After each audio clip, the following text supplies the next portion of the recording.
are now listening to the Lightwear podcast.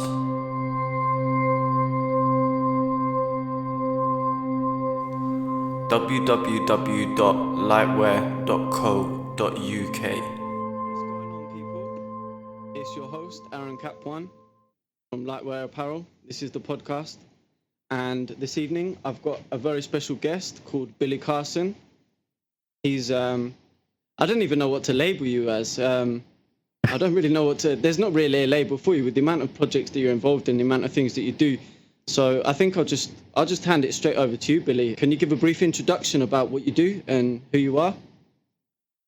Yeah, sure, definitely. I appreciate, first of all, the opportunity to be on this podcast and this interview. I was really excited about it. I actually was really looking forward to it because I have a lot of new information to put out there. And my name is Billy Carson. I'm the founder of 4Biddenknowledge with the number 4, Forbiddenknowledge. It's on Instagram, Facebook, Twitter, Tumblr, and also forbiddenknowledge.com. And basically, a lot of people, they seem to struggle with trying to figure out what I do because I do so much. So I tell people that I basically, I use ancient wisdom and knowledge to basically alter, the time-space continuum. Is what my ultimate goal is, believe it or not. My ultimate goal is to actually utilize information from the past to change what can potentially happen in the future. So I actually change alternate realities or convert alternate realities in the future in the third dimension. And that's really what my job here on this planet is to do. And I think that so far I've been fairly successful in doing it. I really started this soiree into truth seeking all the way back in the 1970s, believe it or not. Wow. Yeah, this is a very long process. When I saw my first UFO in my backyard, I believe it was 1977 in Miami, Florida, in Opelika, the city of Opelika. We lived right by the Opelika airport, and that's when I saw my first UFO. And immediately I went. Now, there was no Google back then, and the word UFO didn't exist to me. The word flying saucer didn't exist. So I went straight to the school library, Rainbow Park Elementary School in Opelika, and I started going through all of the Encyclopedia Britannicas and reading up on all the technology that I could find. And then finally, my mother started buying the encyclopedia set from a door-to-door salesman. And that kept me on my journey of research and investigation all the way from the 1970s. And gradually through time, I would have private meetings with friends that I trusted about the information. And then we would progress into VHS tapes in the 80s. And then we would trade VHS tapes with information and conspiracies and stuff on them. And then it moved into cassette tapes in the late 80s into the early 90s, and then it moved into CDs, and then it moved into DVDs, and then it moved into blogs and forums and websites, and now social media. So it's a gradual process over many, many decades. For sure. And you've obviously seen like the transition and the development of the movement because you were obviously deeply involved in this before, as you said, before technology, before the internet, before social media, all of these things. So to see you take what you experienced then and then make the transition to social media and technology now is fantastic, and I'm very thankful that you did. And it's such a long period because I wasn't even born then, do you know what I mean? And you were bang on the money, for want of a better word. Yeah, thanks, man. Yeah, it's been a long process. I've been able to see it to where everything had to be kept in secret, to where now I hear people openly talking about these subjects, at dinner at the local restaurant. I listen I listen into conversations, and I'm going, wow, they're talking about, sacred geometry, or they're talking about UFOs, or they're talking about yoga or meditation, and I'm going, wow, this is really starting to spread, and this is really becoming mainstream now with people. And a lot of people are telling me how they don't watch TV as much anymore, and a lot of people are talking about eating healthier. So the movement is really grabbed root, and we're heading towards a critical mass. Eventually, there will be so many awakened souls on this planet that we'll be able to take back control of this planet. And one of the reasons why I started Forbidden Knowledge was how I came up with the name Forbidden Knowledge was I wanted to talk about things that were forbidden but not completely inaccessible. I wanted to access information that virtually almost anybody can get their hands on if they looked hard and deep enough. and bring it forward. But I use the number 4 because I wanted to let people know that I'm coming from the 4th dimension, because I'm operating from my pineal gland, from my third eye. So I'm seeing from above the third. I'm looking down into the matrix, and I'm bringing information to them from the 4th dimension. So that's why I use the number 4 instead of the words FOR. And so that's kind of really how Forbidden Knowledge came into existence. For sure. And the parallels between how you started Forbidden Knowledge and what you're trying to achieve with altering the time-space continuum, and how I started Lightwear and what I've tried to achieve with Lightwear, it's exactly the same. And that I find that interesting. It's almost like we answered a call. It's almost like this call went out across the planet, and certain individuals, they responded to that call, because my vision for setting up Lightwear was exactly the same. I went through a little bit of an awakening, and certain symbols and certain cultures and certain historical movements really played a big part in my awakening. And I thought, you know what? Let me share this with other people. And at the start, I was really kind of on the outside of the circle of my friends, and everybody thought that I was a little bit strange and a little bit weird, because I was making this transition from what everyone thought was normal to what was, forbidden and wasn't really talked about. And all of a sudden, I found that the more I embraced my true self and the things that I cared about, and these signs and these synchronicities, and put them into my artwork, into my clothing, into everything that I was creating, then I met other people that appreciated the same things and understood the same things. And that's how I came across your work. That's how I came across you. And when I saw what you were doing, I was like, whoa, like, did you get the same call that I did or something? Like, is this, it was crazy, man. And yeah, just to hear your story and hear how it all started, and know what I went through and why I started Lightwear, it's beautiful, and I'm really, really thankful. Thank you for that. Gaia TV, can you tell me a little bit about Gaia TV and how that came about and what you're doing with Gaia? Yeah, absolutely, man. The universe is so amazing how the law of attraction can work for you. You know, I had found out about Gaia TV just through surfing the internet and coming across some of their ads, and then I was like, I got to check this out. So I started looking at some of their content, and I was like, this is some really, really good content. Like, their content is really high quality, vetted content. And I was saying to myself, you know, I'd love to be on this network one day, because I can put information out and it will save people a lot of additional research, because, you know, once you get on a station or a network that's producing quality conscious material like this, you don't have to, you know, you still have to do your research, but you can rest assured that a lot of it's quality. And Gaia is a publicly traded company, media company, that now has over 7,000 titles, which is almost double the amount of Netflix, but all conscious content. And they're a streaming TV service, basically, or streaming, video network. And they're literally on the rise. They've tripled in the last couple of years in terms of volume and size, and the company itself. And I just happened to be at the Conscious Life Expo. I think it was 2015. February of 2015, I was at the Conscious Life Expo, and I'm walking through the hall at the going to another lecture, and I ran into a gentleman named Yurko, who actually is the owner of Gaia, or the founder of Gaia. The guy's I was 6'4", and the guy looks like he was taller than me, and I was like, man, this guy's taller than me, you know. And not that I don't see people taller than me, but it just kind of struck me as he was wearing the Gaia shirt, and I bumped into him, and he was like, hey, Carson. I was like, yeah. He was like, follow me. This is where we are over here. And he took me to the Gaia suite at the LAX Hilton at the expo, where the director of marketing was there, the president of the company was there, and a few other key figures. And then the president of the company turns around to me and goes, hey, my wife just sent me a text message with a link to one of your posts on Forbidden Knowledge Instagram account. Wow. I was just looking at it. I was like, wow, that's just crazy synchronicity, man. I mean, just crazy. And they started asking me a lot of questions about Forbidden Knowledge. They obviously had been following me and watching me for a while, and offered me an opportunity to come on board with them to, do some potential marketing with them, and as well as, maybe get my face on their network and put on some shows. So I jumped at the opportunity, obviously, and the first time I went out there was basically to meet everybody, do some commercial drops, talk to their marketing department. Then the producer of Ancient Aliens walks in, Melissa Tittle, and she goes, hey, I heard you knew a lot about a lot of things would you mind answering a couple of questions on camera for me? I'm sorry I don't have a chance to give you any questions in advance so you can prepare your answers, but let's just see how it goes. I was like, sure, let's go. So she puts me on camera in the studio, and she's just going question after question after question, and I'm giving answer after answer after answer.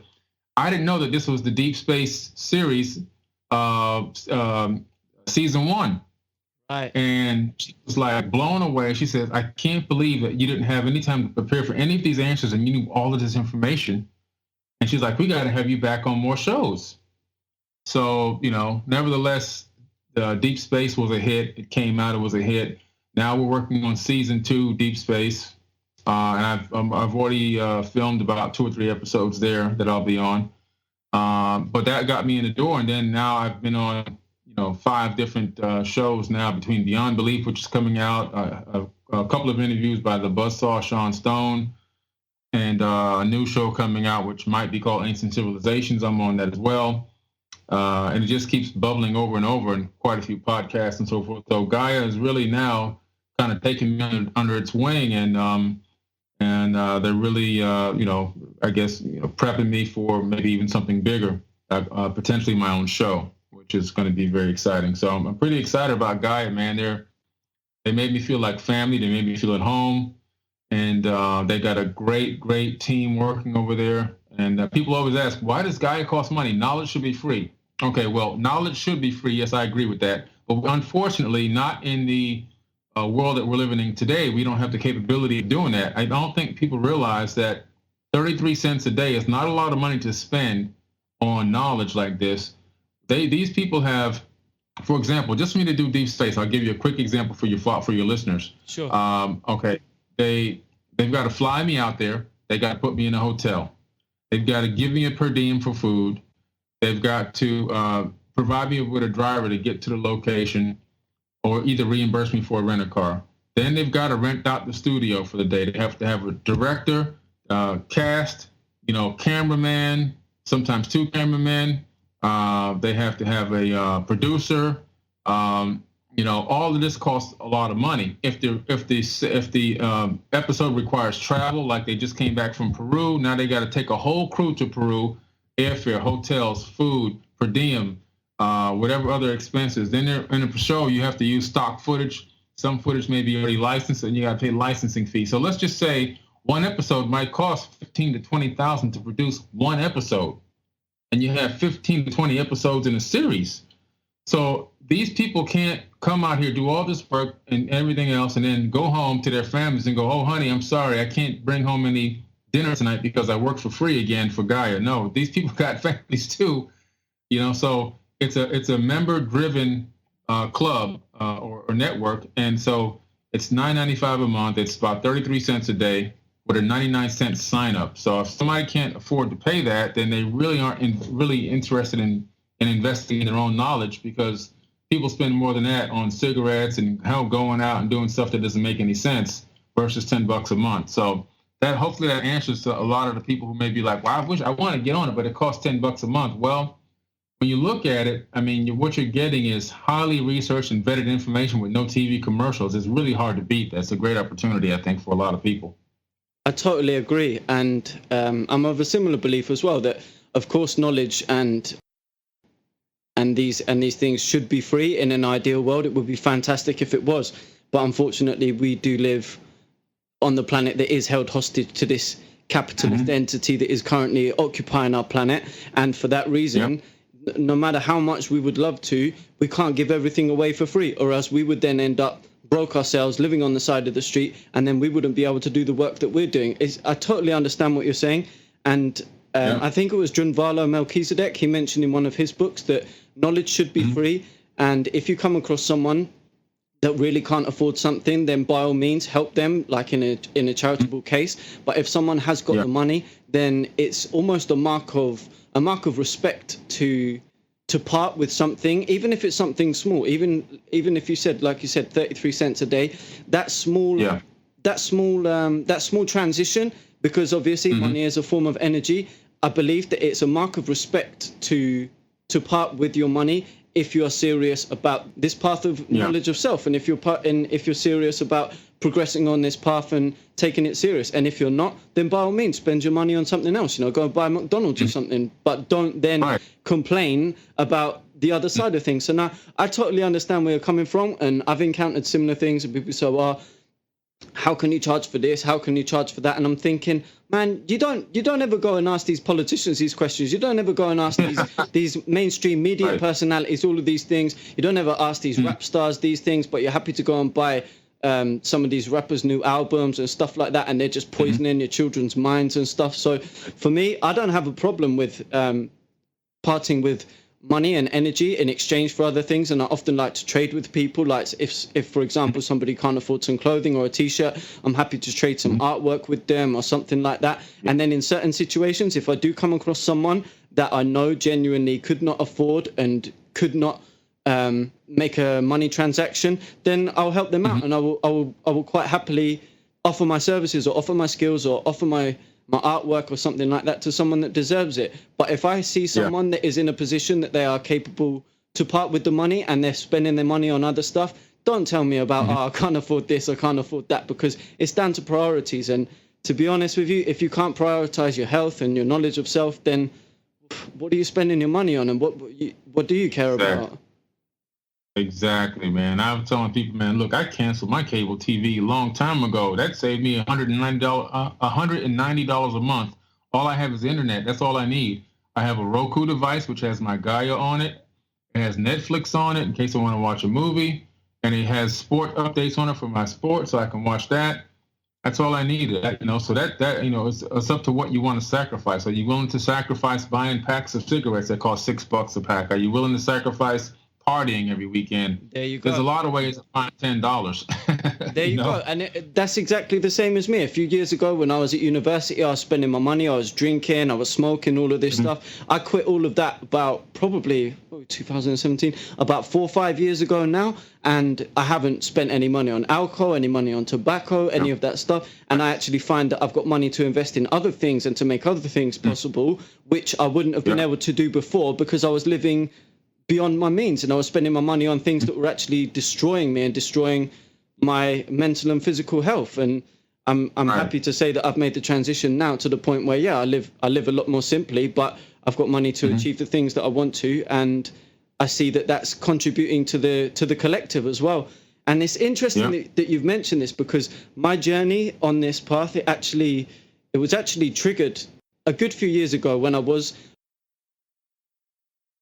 involved in all kinds of stuff as you do when you was younger, and I was out and about doing my thing on the roads, and I actually came across a monk on the streets. And this monk, he was one of the Hare Krishna devotees, and he was standing on the street and he was giving out books. He was offering books to people, and I remember him saying to me, "Hey, how you doing, man?" And this guy looks really happy, and I was involved in all kinds of stuff at the time, and I may have pretended like I was happy, but I wasn't really happy inside. And this guy said to me, "Hey, how you doing?" And I was like, "Why are you so happy? Like, what have you taken?" And he was like, "I haven't taken anything, man. I'm just dealing with knowledge of self." And I was like, what do you mean knowledge of self? And he was like, "Here, take this book." And he actually offered me a book, and it was called The Science of Self-Realization by Srila Prabhupada. And it deals with all Vedic history and a lot of the Krishna conscious movement, which is the Vedic history is very old. It's pre-Hindu. It's very, very, I'm sure you know about the Indus Valley and all of the ancient Indian history, and there was a lot of knowledge contained in this book. And I was like, all right, cool. So how much do you want for this book? And he was like, no, you can have the book. And I was like, yeah, but there's got to be a catch. I was like, there's no way you're going to be out on the street now giving this book out for free. He was like, okay, do you know what we do? Yeah, we accept a donation based upon the book. And I was like, okay, so I've got like £1.20 in my pocket. I had a little bit more, but I was playing smart, And I was like, so I got like £1.20. I'll give you that for the book. And he was like, do you know what? He was like, I actually feel like you're meant to have this book, and it's actually meant to be a part of your journey. And I think that this book is going to play a part in your journey. He was like, and for that reason, I'm actually going to give you this book and I'm going to cover the donation myself to show you that I'm not about taking money. I'm not about the monetary gain. He was like, I just want you to have this book because I believe that it's meant for you, and I believe that it will help you at a later date in your life. I was pretty blown away by this guy because I was living very different then, and I was like, whoa, like this guy isn't actually about the money. And there we have another example. Like this guy, he could see that I was serious about, even though I wasn't fully on the path then, he could see that I was serious in my quest for knowledge, and he could see that I was serious about my inquisition. And for that, he covered the donation and he gave me the book. And it was only like 3-4 years later that I actually picked up the book and I started to read it, and then more and more synchronicities happened. And then before I knew it, I found myself at a Krishna temple eating some vegetarian food. And then I told one of the monks there the story of how I bumped into this monk and he gave me this book. And it was like, that's how it works, man. And I think that these things, we can look at it from a materialist perspective, or we can see it, like I said, as an exchange of energy. And that day, that guy was so passionate about what he believed in and sharing the knowledge and actually wanting to help me on my journey, that when I tried to catch him out on the money, he said, nah, do you know what? If you believe that it's all about the money, then I'll cover this donation for you and you can have this book. And I'm very thankful that brother did, because the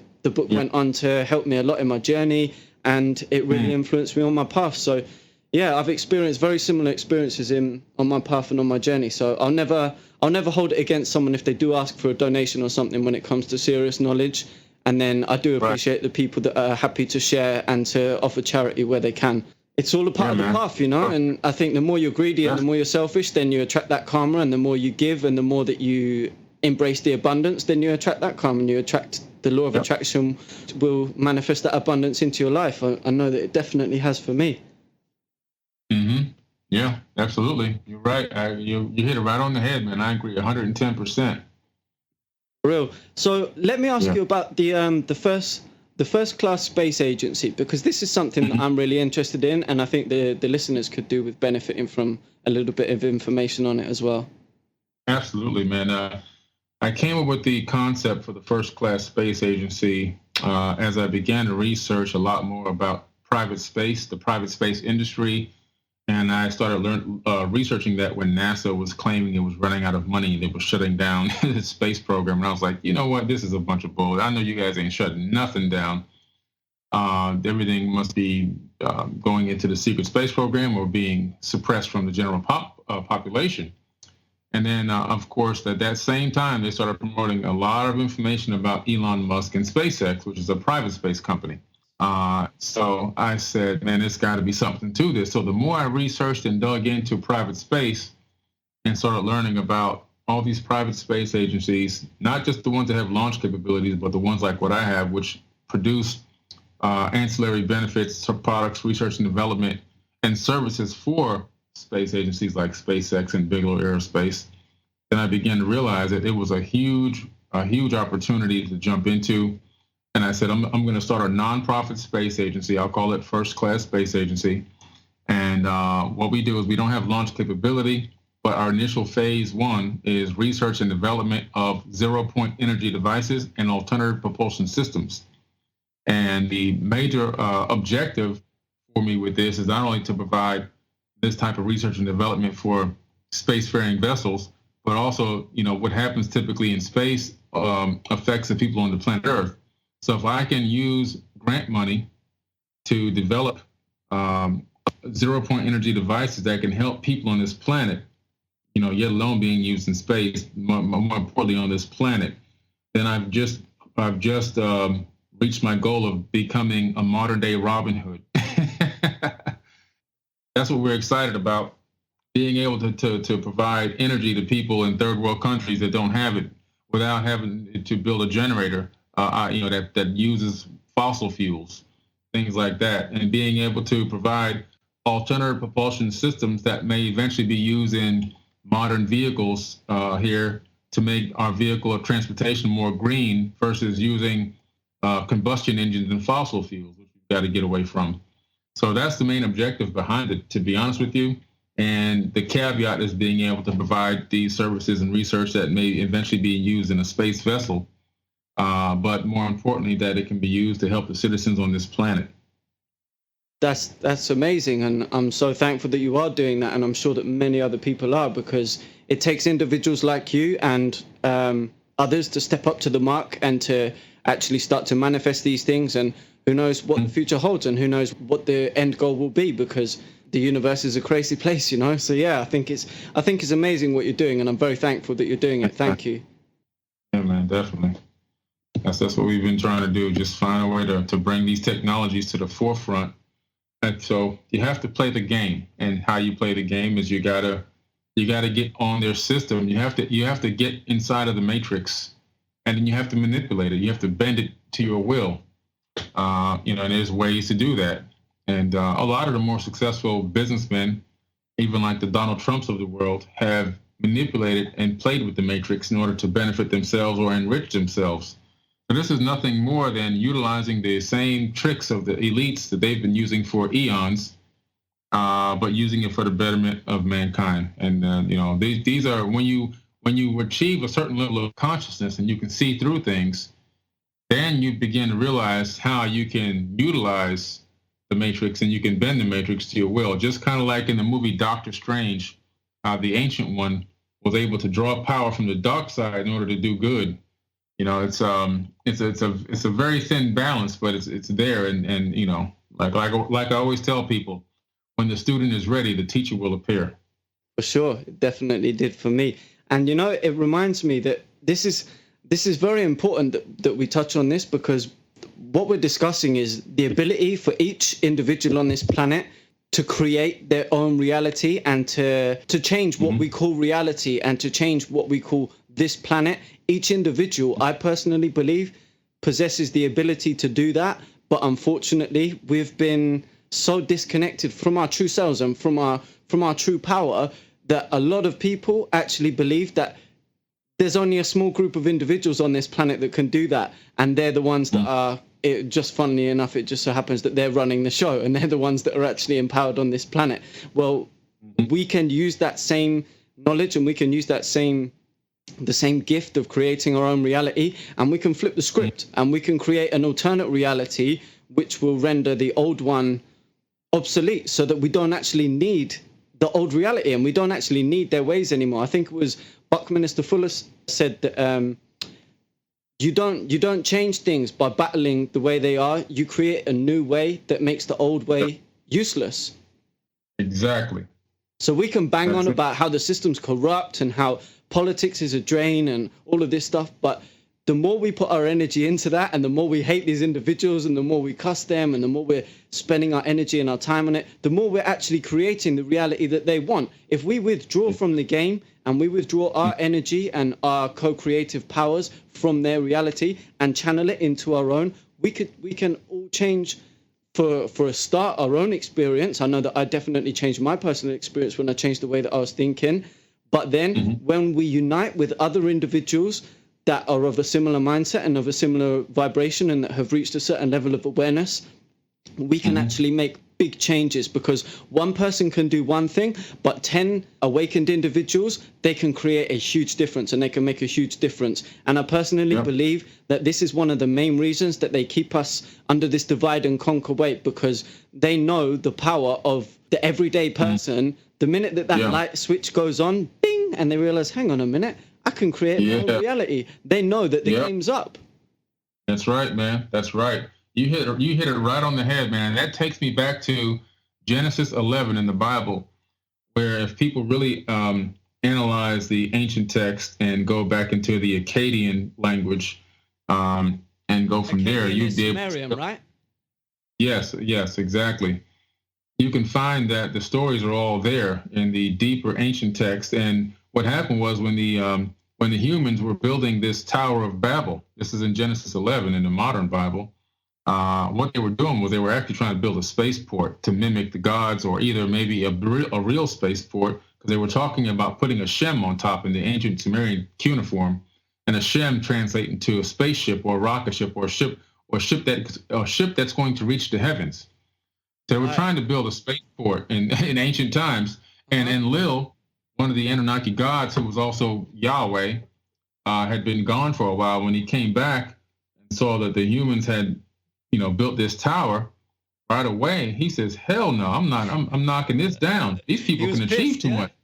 Yeah, he was pissed, man. He knocked down the tower, split the people up, changed the language so they couldn't communicate. Now, what kind of all-knowing and all-loving God sees people working together in unison for a common cause and then just destroys what they created, splits them up, moves them all over the country, and changes their languages? That's not all-knowing and loving God. That's an Anunnaki person, faking to be a God, pretending to be a God. And then what he does is something interesting there in the Bible. It says it as well as in the ancient Sumerian text. He says, my seed, which is his DNA, because, they're genetically modified, the hominin on this planet. So my seed will not abide in man forever. His days shall be numbered to 120. His years shall be numbered to 120. So right away, you see there an ancient account of a further genetic manipulation to change the maximum lifespan of a human being to 120 years, because they knew that if we can live for the extended periods of time that we were already living, and we have the capability of reaching a higher level of consciousness and then working together with the multi-billions of us that are here, we purely outnumber them and can overtake them or become competition for them at any moment. And that's why the suppression is there, and that's why the conquer and divide system has been put into place, so that a very small few can still rule over the many. Now, here's something interesting about that biblical verse that is now backed up by modern science, because very recently, scientists at Harvard University discovered that chromosome number 2 in the human body has been actually taken apart and then fused together with a telomere to telomere fusion. And the telomere is a cap that's on top of the human DNA that has a buffer genetic material in it. And every time the DNA actually replicates, the buffer gets smaller and smaller. And the purpose for the buffer is to prevent loss of genetic material on the replication process. And as you get older, the buffer gets smaller and smaller and smaller until there is no more genetic buffer. And that's when your body begins the death process. And they found that the human body buffer, on average, if nobody ever had any cancer or any other illnesses, the buffer runs out at maximum at 120 years. 120 years maximum lifespan for a human being, just as stated in the Sumerian cuneiform and also in the Bible. So this is 100% accurate. Now, these same scientists discovered a way to stop the shrinkage of the telomere in the laboratory and extended the life of rats 3 times the normal lifespan by stopping this shrinkage of genetic material buffer in the telomere. So we now have the capability of extending life far beyond 120 years. So that brings me to the next question. How long will it be before private corporations begin to sell time? Just like the movie Out of Time, starring that singer guy, I forgot his name, Justin Timberlake. He was in a movie called Out of Time. Yeah. So we're at that point now, where I think eventually, if we don't as a people overcome this oligarchy, eventually they're going to be selling us time. For sure. And I'm not too hot on the Bible. I've dealt a lot more with the Vedic scriptures, but I do have a basic understanding of the Bible. And I believe that it may be Genesis, it may be a chapter afterwards, but there's actually a verse in there which describes the sons of Noah and the ages that they lived to, right? And they were living for, 300, 400 years? 300, 400, 900 years, 1100 years. I mean, these people were living for very long periods of time because they had that Anunnaki genetic. We still have it in us. Now it's called junk DNA. It's been disconnected. It's funny how they call it junk DNA, right? Yeah, I know, right? Unbelievable. It's just junk. Don't pay attention to that stuff, guys. It's just junk. Yeah. The oldest trick in the book. It's the oldest trick in the book. Yeah. Wow. Yeah, I'm very thankful that you're dropping this knowledge, because it's very, very, very important knowledge. So now we've touched on this subject. Can we talk about Unite the 99 and what we can do as everyday people and what we can do to make a difference, and the movement that you're creating that will bring people together? Absolutely, man. Thank you. Yeah, Unite the 99 is a project that I started. And Unite the 99 is actually, what we're trying to say is 99% of the world is being ruled by 1% of the world. So 7 billion people are literally being ruled by 1% of elites that are, a lot of them covertly leading from behind the scenes, controlling destinies of countries, controlling destinies of financial markets, controlling wars, funding wars on both sides, all the way since the Civil War up until current day, and is on a complete path of destruction worldwide. We have already been in World War III, and it has been based under the guises of bringing democracy to other countries, when in reality it's a Roman Empire all over again, going around literally demolishing, destroying, and committing genocide all over the planet. And so I said to myself, there's got to be a way for us to bring people together. And then as I was thinking about that for a few months, I started noticing a lot of issues on social media. Fake news now going to be suppressed, quote unquote fake news by Google and Facebook. Yeah. Hiring of all places, hiring Snopes to be one of the sources that has a capability of suppressing your news, when Snopes is the biggest propaganda engine or paid propaganda engine in the world. I mean, Snopes was bought in 2005 by the NSA from that private couple. And then later on, more recently, it's been funded by George Soros, the single-handed man that has the capability on his word of collapsing entire financial markets and as a pure agenda. This same guy who actually funds Black Lives Matter, all the Donald Trump, protests and all that are funded by this man. He creates havoc on both sides of the fence to make moves in the financial markets that benefit him financially, and that's what he does. But this guy is actually the funder of Snopes. Snopes is the biggest lying page online. So I said, this is going to get really bad. Then I started noticing some of my posts on Forbidden Knowledge Instagram disappearing, and I'm going, wait a minute. I went to sleep at 4,700. Now I wake up to 4,692. You can't find out which ones are gone. It's almost impossible. Then I would get emails. Oh, we removed the post because it was a danger to the community. I'm like, danger to the community? Wait a minute. I'm not posting anything about, murders or people getting shot or guns or people doing, fight videos or some of these strip dancer videos. I'm just posting knowledge, man. And then Facebook has been blocking me from posting videos. Like right now, I can't do a live on Facebook still. I have to go through my backup account to even put videos up to my Forbidden Knowledge account. So it's been a real hassle, and it's been months, and I can't get an answer as to why I can't go live and why I can't post videos through my main account, my main personal account on Facebook. So it's been such a hassle, man. And I said, I could see the end coming when other big accounts started contacting me saying, hey, man, people can't like my page, people can't like my posts are deleting. And I started saying, you know what, we have a problem here. This is not going to persist. The elites are not going to allow us to reach, right now I'm at 600,000, I think, followers just on Instagram, 1 million total through all my accounts.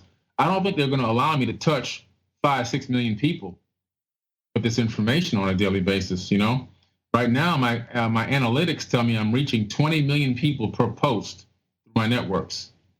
So I think we're getting close to a point where we've now woken them up to look at us and say, hey, okay, we've got to start suppressing these people's information. And that's when I said, if we don't create our own network, that's why I call it Unite the 99. UniteThe99.com is the website, UniteThe99.com. We're going to create our own social media network that we control, that we have control of the data, that our members are co-partners in, that we vote on decisions and changes that are on a grand scale, not small, but on a grand scale. We vote about it and we have decisions and talks about it, and that we are now putting everybody who's on the same frequency or trying to get into the same frequency in a network that cannot be sold to the NSA, the FBI, or any other three-letter agency, and that we will not allow a major corporation to come and offer us $1 billion like Google or anybody else. We're going to keep it just as it is, and we'll be self-sufficient on our own internal revenue generation by members through promoting small businesses, through those type of ads, through our music that we're going to integrate into the site. We're going to promote conscious artists, and we're going to provide distribution for conscious artists into the mainstream media, mainstream network, like we've done with Donnie Arcade, and we're also going to provide a date conscious network for conscious people looking to find people that are on the same frequency as them so they can meet and then date. And that's all going to be integrated within the Unite the 99, as well as all the other features. We already have groups, blogs, news, video chat, everything else, so that everybody has the capability of really networking together, coming together under one roof and uniting under a common cause as we begin to wake up the collective consciousness on this planet. And I feel like if we don't make a move to at least attempt to do this, shame on us when our main accounts on social media get turned off, blocked, cut off, deleted, whatever, and we haven't made this attempt, then we're just as much as sheep as everybody else that we've been trying to wake up. So I think it's an initiative for us to come together. We are raising the money. It's $110,000, and we need to ignite this thing.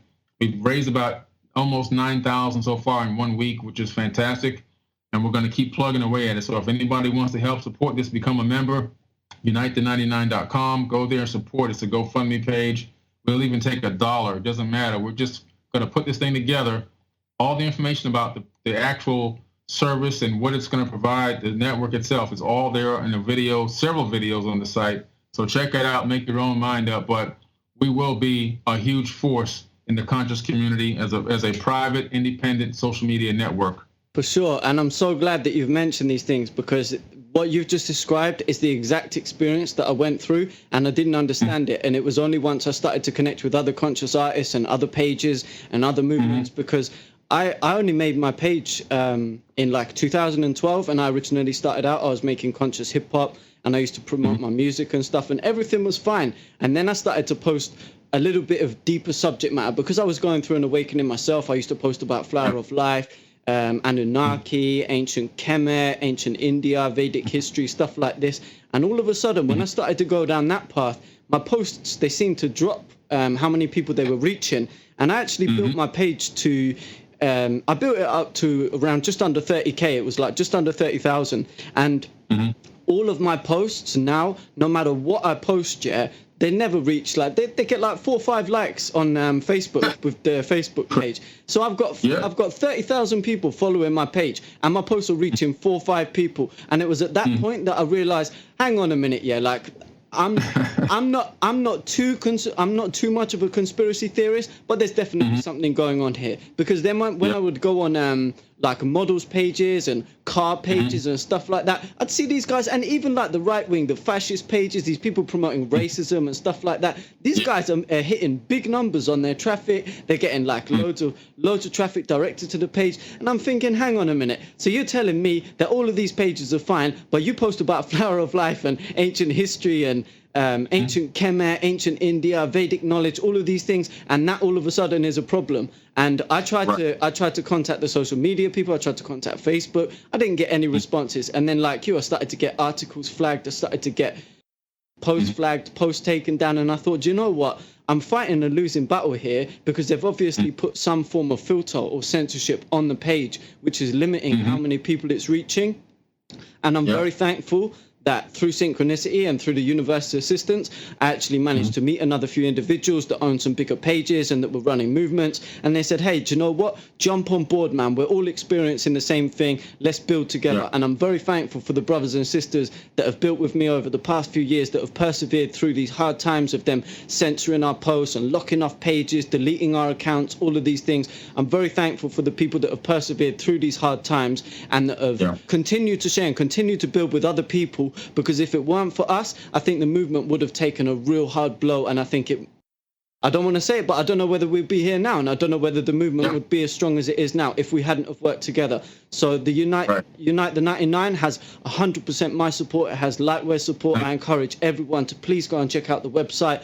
I'm personally contributing to it. I will support this movement as much as I can because I believe in it. And I believe that together we're strong, man. And I believe that if Flower of Life posts and these things are that much of a threat to the system, for want of a better word, then let's do it, man. Let's bang away at it together, and let's keep flooding them, because they can stop one of us. They can lock down my page. They can lock down another page, but there is no way that they can lock down every page on the internet. There's no way they can lock down every account on the internet.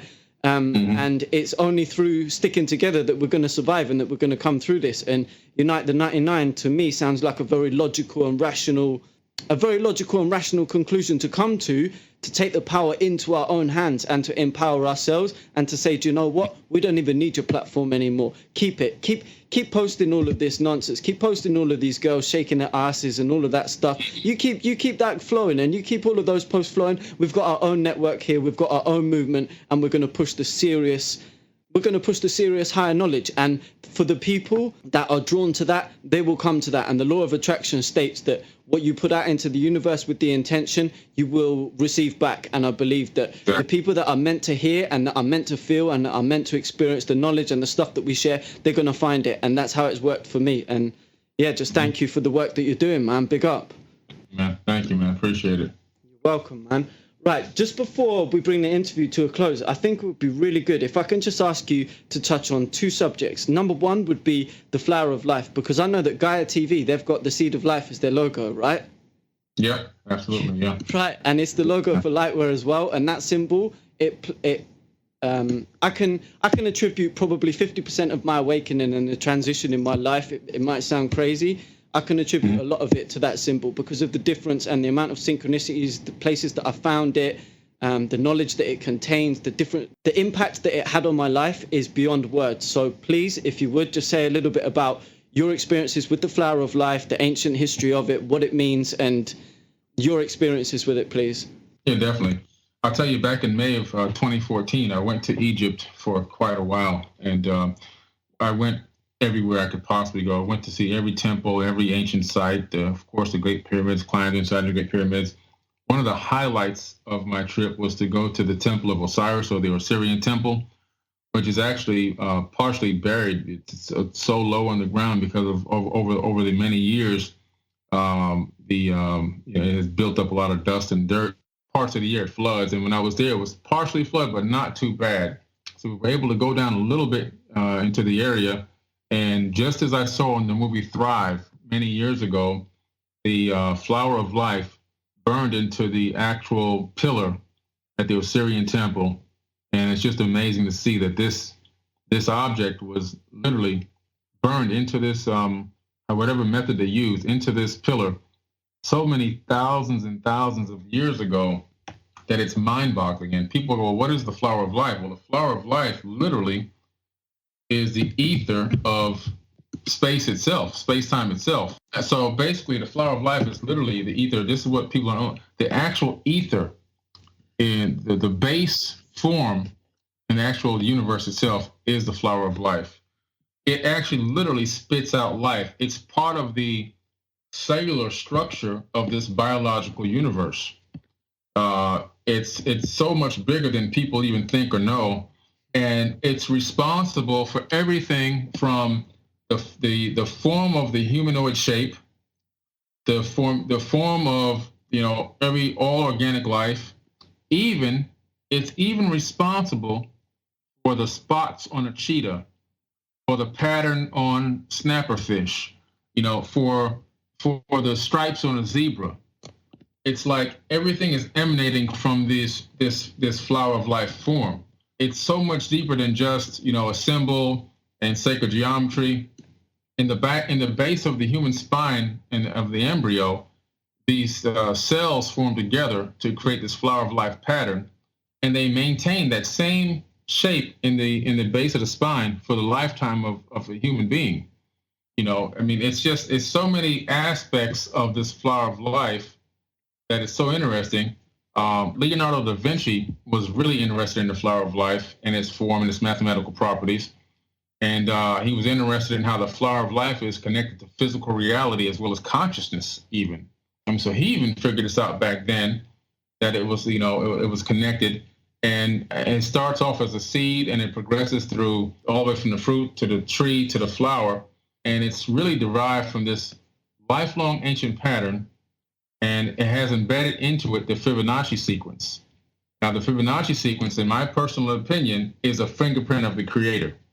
Because if you were a universal CSI agent and you were going to find out the universe was a scene of a crime, you had to figure out whose fingerprint was on everything. Once you discover the flower of life and the encoded Fibonacci sequence, you now have enough evidence to state that you have now found the person who has touched every single thing within the third dimension. That's how powerful this symbol is. And when you think about that for a minute, you go, okay, wait a minute. All the ancient texts, from the Vedas, the Mahabharata, the Bhagavad Gita, the Sumerian cuneiform tablets, the Bible, all of these different books, Quran, I can keep going on and on and on. They all say that the universe is created. Well, guess what?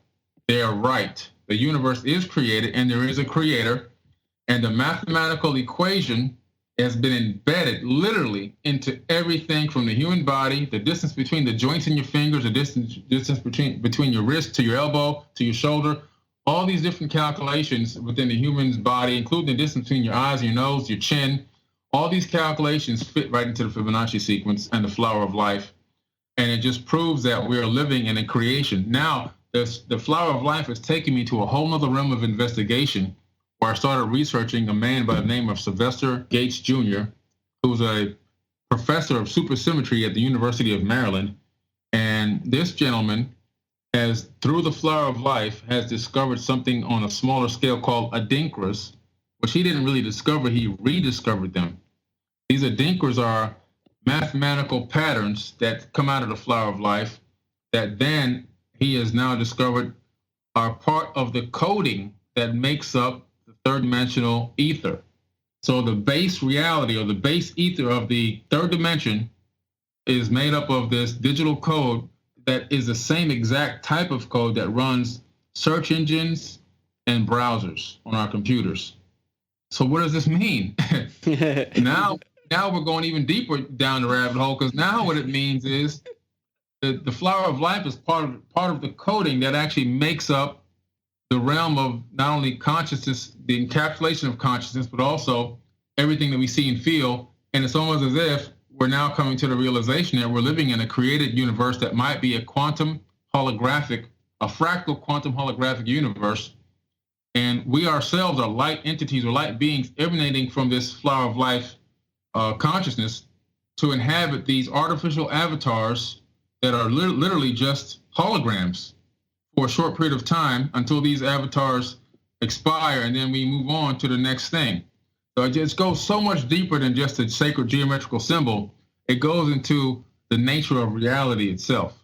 I really couldn't have worded that better myself. I did a small video on it back in 2012 when I was really going through my awakening and stuff, and I connected a lot of the dots between ancient history and Vesica Pisces and arts, and I covered Egypt. Egypt played a huge part in my awakening as well, man. I went there.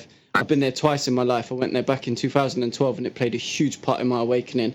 And as you were saying all of this, I've got a big, it's about 4 or 5 foot flower of life mural that I painted on my wall, and just to hear you describing it, and to hear you discussing it with the passion and with the intellect that you have, it means a lot to me, man. Because this symbol, I don't even like to call it a symbol because of how intelligent and how special it is. I think symbol is almost an understatement, but this flower of life, it really did change my life, and that's why I hold it very close to me. And for you to have just dropped those gems like that, it means the world to me, man. And I'm very, very, very thankful and very humbled by your conversation today, Billy. I really am. Thank you very much. Thank you, man. Thanks for having me on. I really appreciate it, man. Now, you're more than welcome. We'll definitely catch up soon. I'll drop you a message after the interview. I've got to go out and take care of a few things, and we can maybe pick up on this at a later date and do a part 2 of the interview, and we can really go in depth. Now that we've kind of dipped our toe in the water, now we could kind of go a lot deeper, and we can delve into the Sumerian, the Akkadian, the ancient Vedas, Mahabharata, the holographic reality, all of that good stuff, man. Let's build again at a later date, as and when it's convenient for you. Oh, man, thank you so much. That sounds great. I'm looking forward to that day. For sure. Me too. So now, just to bring this interview to a close, can you please let people know where they can find your work, where they can keep updated with the movement, and just basically let the people know where you're at? Yeah, please definitely check out forbiddenknowledge.com with the number 4, forbiddenknowledge.com. I also have a mobile app on the App Store and on Google Play for Android and Apple devices, as well as, of course, Instagram, Forbidden Knowledge, Twitter, Facebook, Tumblr, Forbidden Knowledge. Also, I have a record label. We do conscious music, so check out Pantheon Elite Records. You can even download that mobile app. If you want to submit some conscious music to us, you can submit it right through the mobile app. Pantheon Elite Records, right on the iTunes Store and also Google Play. And if you want to check out our hottest conscious artist who has just been in the movie Guardians of the Galaxy 2 and is up and coming, he's already been on the charts 3 times in the United States. His name is Donny Arcade, Donny Arcade, and his website is donnyarcade.com. Check out some of our music videos that we've done. It's all conscious, clean music, and we're looking to try to hit Billboard in 2017. So please support. Love that, man. And False Flagging and Anunnaki by Donny are 2 of my favorites, man. I love his work. He's one of my favorite artists for sure. Yeah, he's great. Yeah, man. He is, man. Right, I'm not going to take any more of your time because I know that you're in high demand, and I really appreciate you and your presence and your energy today. Thank you very much, Billy. Thank you, man. Looking forward to hearing from you again.